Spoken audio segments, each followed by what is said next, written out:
9월 1일 인공지능 아나운서가 읽어주는 남도일보 뉴스입니다. 주민이 함께 만드는 사회혁신 현장 소식입니다. 발산마을이 공공미술 프로젝트, 기업 참여, 마을 거주민 중심 도시 재생 사업 등이 진행되면서 손꼽히는 명소로 각광받고 있습니다.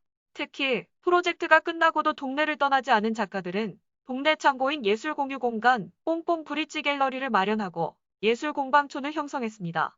현대자동차의 지원을 받아 동네 어귀에 현대차 예차 포니 모양의 쓰레기 수거통도 설치했습니다. 샛들마을 사업이 우수 사례로 손꼽히고 현대차 사회공헌으로 청춘 발산 사업도 통합 추진됐습니다. 폐쇄된 구리 버린이집을 정비해 마을회관을 건립했고 1층 카페와 2층 교육실을 공동 운영하고 있습니다.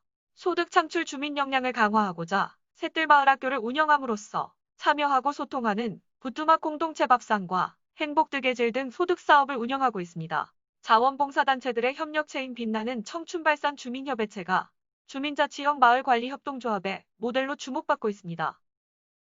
현대자동차는 지난 10일 전용 전기차 브랜드 아이오닉 론칭 캠페인인 지속가능한 방식으로 세상을 움직이는 아이오닉에 이어서 글로벌 슈퍼스타 방탄소년단과 함께한 아이오닉 브랜드 음원을 선보였습니다. 이번에 공개하는 아이오닉 브랜드 음원인 아이모닛은 한국 시간 31일 오후 7시 현대차 월드와이드 사이트를 통해 배포되며 방탄소년단 각 멤버들 개인의 시간과 경험을 가사로 담아 현대차가 새롭게 선보이는 전용 전기차 브랜드 아이오닉의 무한한 가능성과 잠재력에 대한 비전을 전달합니다. 음원 속에서 방탄소년단 7명의 멤버는 각각 비의 새로움과 탐구의 시간, 정국의 호기심과 도전의 시간, RM의 내면과 마주하는 시간, 슈가의 희망과 응원의 시간, 지민의 감성의 시간, 제이홉의 창조와 영감의 시간, 진의 미래가 쌓이는 시간 등을 주제로 전용 전기차 아이오닉 브랜드의 비전과 미래를 표현했습니다. 교육부가 최근 발표한 2023학년도 수능 기본계획에 따르면 국어 수학 과목은 공통선택 구조로 바뀌고 사회과학탐구는 문이과 구분 없이 선택해 시험을 치르게 됩니다. 이는 2022학년도부터 개편된 수능 체계가 동일하게 적용되는 것입니다.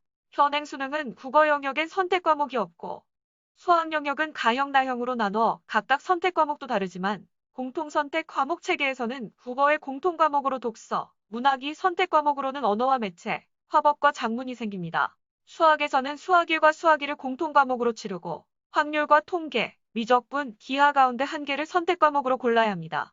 두 개 영역은 영역별 전체 문항 중 75%는 공통과목에서 25%는 선택 과목에서 출제됩니다. 사회과학탐구는 문이과 계열 구분 없이 17개 과목 중 최대 2개 과목을 선택해 시험을 보면 됩니다.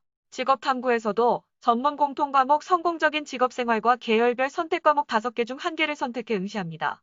제2외국어, 한문에서는 2022학년도 수능 때 변경된 사항을 적용해 절대평가로 한국사 영역과 영어 영역은 지금처럼 필수이고 절대평가가 적용됩니다. 한전공대 개교를 둘러싼 문제를 두고 오는 2022년 3월 개교가 불투명해질지 모른다는 불안감이 확산되고 있습니다. 건축 설계 등 여러 항목들의 추진 속도가 예상보다 더뎌지면서 학교 설립을 위한 특별법 제정 등이 필요하다는 목소리가 나오고 있습니다. 한전공대 설립 인가를 받기 위해서는 개교 1년 전인 2021년 3월까지 캠퍼스 면적 2만 제곱미터를 확보해야 합니다. 이를 위해 한전은 4월 캠퍼스 종합계획과 1단계 건축 설계 공모로 당선작으로 선정했으나 캠퍼스 건축 컨셉이 맞지 않아 3개월 늦은 7월께 설계 용역 계약을 체결했습니다. 대학 본부, 강의동 등 시설 설계도 내년 상반기에나 완료될 것이고 곧바로 착공을 해도 3년여 가까이 소요될 것으로 보이는 만큼 사실상 2022년 3월 개교가 어렵다는 것이 한전 측 설명입니다. 이에 따라 한전공대 정상 개교를 위해선 학교 설립에 속도를 더해줄 특별법 제정 필요성이 제기되고 있는 상황입니다. 광주FC가 6골을 몰아치며 적지에서 귀중한 승리를 챙겼습니다. 광주는 30일 일지비 대구 은행파크에서 열린 대구FC와의 하나원큐 K리그1 2020 18라운드에서 10골을 주고받는 난타전 끝에 6대4로 역전승했습니다.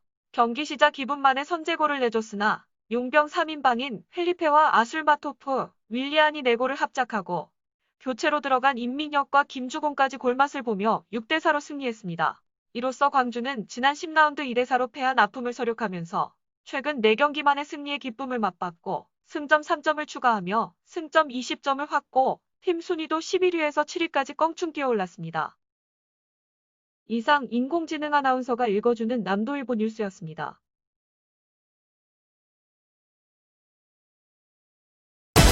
남도의 눈으로 새로운 남도를 봅니다.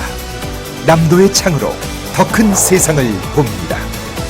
깊이 있는 생각으로 흔들림 없이 시대의 아침을 열어온 남도일보.